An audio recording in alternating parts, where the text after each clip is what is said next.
आज अपन पढ़ेंगे methods of separation यानी मेथड्स ऑफ सेपरेशन यानी क्या क्या तरीके होते हैं। हमने जो मिक्सचर पढ़े कल उनको सेपरेट करने के।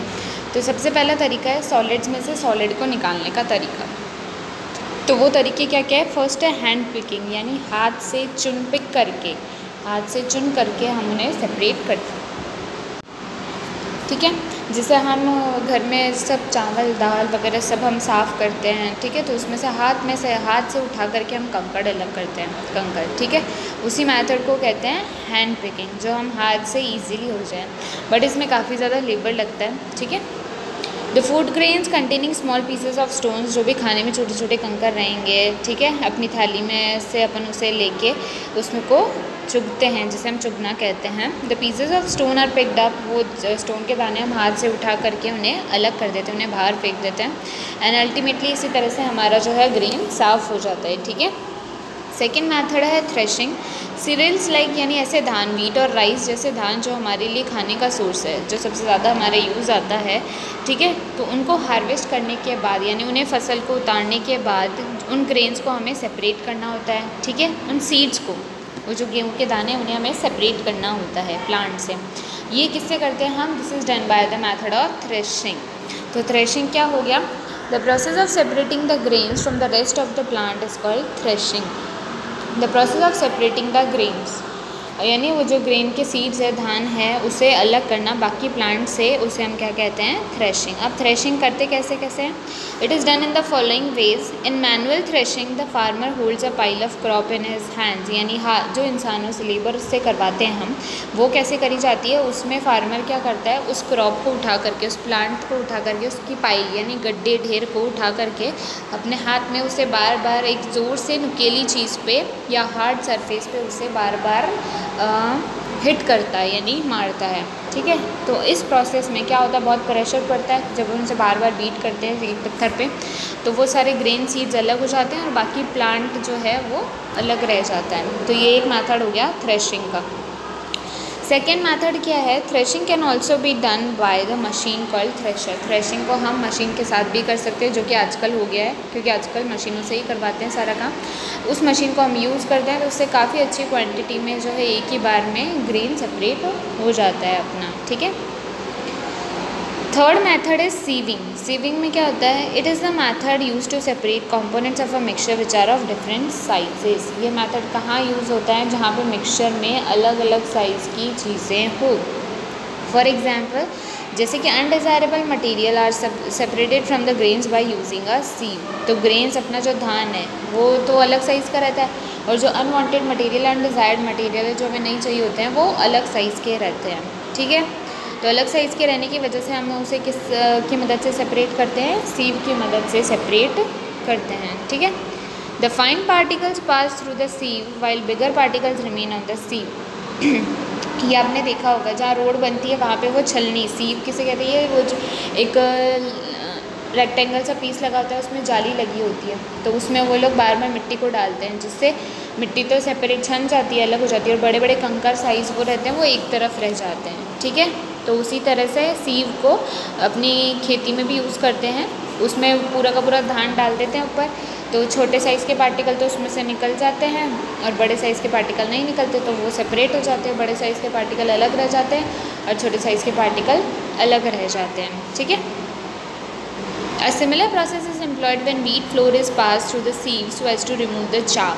और इसी तरह का सेम प्रोसीजर कब यूज़ होता है? जब गेहूँ को उसके चाफ में से सेपरेट करना होता है बाकी वेस्ट से। The size of the holes of the सीव, वो जो छलनी होती है एक तरह से, वो जो रेक्टेंगुलर पीस लगा होता है, उसका साइज़ जो होता है वो डिपेंड करता है कि कितना होगा। वो डिपेंड करेगा हमें क्या चीज़ उसमें से सेपरेट करनी है। हमें मिट्टी करनी है तो बहुत छोटा साइज़ रखना पड़ेगा।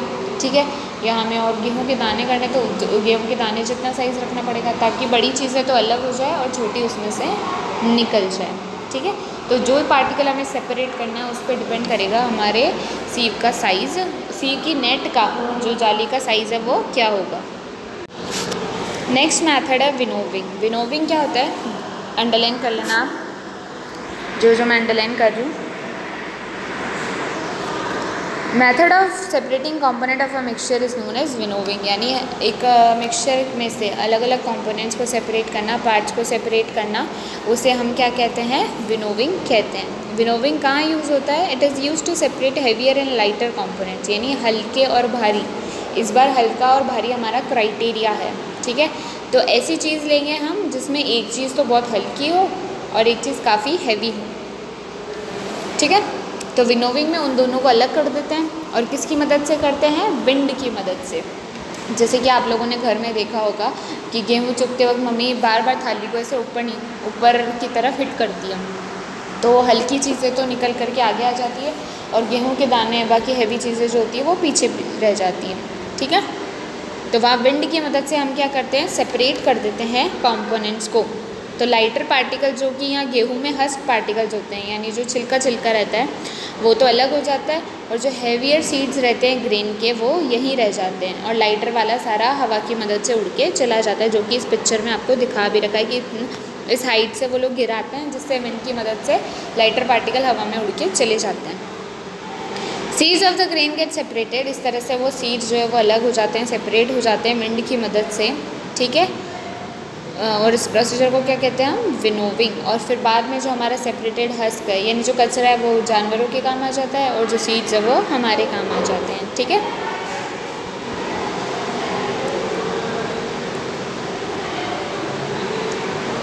नाउ द सेकेंड, ये तो 4 मेथड थे जब हमें सॉलिड में से सॉलिड को अलग करना हो। अब हम पढ़ेंगे सॉलिड को लिक्विड में से अलग करना, यानी मैंने कोई लिक्विड मिक्सचर लिया, उसमें एक चीज़ सॉलिड डाली, अब वो मान लो मिक्स हो गई। जैसे हम पानी में शक्कर डालते हैं, ठीक है, तो शक्कर तो सॉलिड होती है, पानी लिक्विड होता है, तो उन दोनों को कैसे अलग करते हैं उसके, या फिर और भी मिक्सचर है ऐसे काफ़ी, उन्हीं के लिए मेथड्स पढ़ते हैं, ठीक है। तो इसमें अपना क्राइटेरिया क्या रहेगा? डेंसिटी, यानी उनकी डेंसिटी पे डिपेंड करेगा कि हम उन्हें कौन से मेथड से सेपरेट करेंगे। सेडिमेंटेशन से करेंगे, डिकेंटेशन से करेंगे, या इवेपोरेशन से करेंगे, ठीक है। तो सेडिमेंटेशन मेथड है। Sedimentation is the process in which heavier particles of an insoluble solid in a liquid settle down. Sedimentation क्या प्रोसेस होता है? जिसमें हैवी पार्टिकल नीचे जाकर उस लिक्विड में बैठ जाए, ठीक है। जैसे पानी में मैंने अभी लकड़ी का कोई पीस डाला तो वो नीचे, वो तो फ्लोट करता है, अब मैंने मान लो आयरन का कोई पीस डाला तो वो नीचे जाके बैठ जाएगा ना अलग से, उसे कहते हैं सेडिमेंटेशन। इसी तरह से मिट्टी भी होती है। मिट्टी को अगर आप पानी में डालोगे तो वो धीरे धीरे नीचे जाकर जो है वो बैठ जाएगी और सेटल डाउन हो जाएगी फिर वहाँ पे, अगर हम उसे डिस्टर्ब ना करें, यानी जिसको हिलाए ना या बिल्कुल भी छेड़े ना, तो उसे कहते हैं सेडिमेंटेशन। जो पार्टिकल नीचे जाकर बैठ जाता है उसे हम कहते हैं सेडिमेंट, और जो लिक्विड बच जाता है ऊपर अच्छा साफ साफ, वो कहलाता है हमारा सुपरनेटेंट लिक्विड। समझ में आ गया? जो नीचे बैठ जाएगा वो तो सेडिमेंट हो जाएगा, और जो ऊपर लिक्विड रह जाएगा वो क्या हो जाएगा? सुपरनेटेंट लिक्विड हो जाएगा, ठीक है। समझ में आया? Now the second process is decantation. कुछ मिक्सचर्स ऐसे होते हैं हम जिसमें इनसॉल्युबल सॉलिड पार्टिकल्स जो है वो सस्पेंडेड इन अ लिक्विड, यानी उस लिक्विड में पूरे के पूरे नीचे तो नहीं बैठेंगे पर पानी में घुलेंगे भी नहीं, लेकिन वो पानी में ऊपर ऐसे तैरते रहेंगे, मतलब पानी के अंदर रहेंगे वो तैरते हुए, मिक्स भी नहीं होंगे ना नीचे बैठेंगे। तो ऐसे सब्सटेंस को हम किसके थ्रू सेपरेट करते हैं? डिकेंटेशन मेथड के थ्रू हम उसे सेपरेट करते हैं, ठीक है।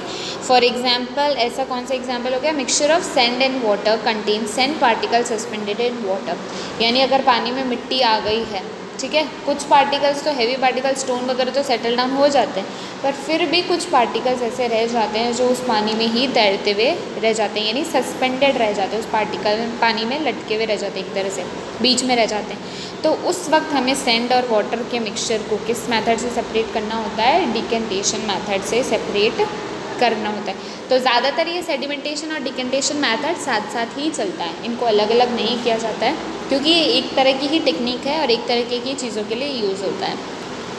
तो यहाँ पे उसने एक एक्टिविटी भी परफॉर्म की है। उसने क्या किया? बीकर को पानी से भर दिया, उसमें थोड़ी सी मिट्टी डाली और फिर थोड़ी देर के लिए छोड़ दिया उसको, ठीक है। थोड़ी देर के लिए आप छोड़ दोगे तो क्या होगा? वो मिट्टी तो नीचे बैठ जाएगी पार्टिकल की, ठीक है, मिट्टी के पार्टिकल्स नीचे बैठ जाएंगे, तो वो तो हो गया सेडिमेंटेशन।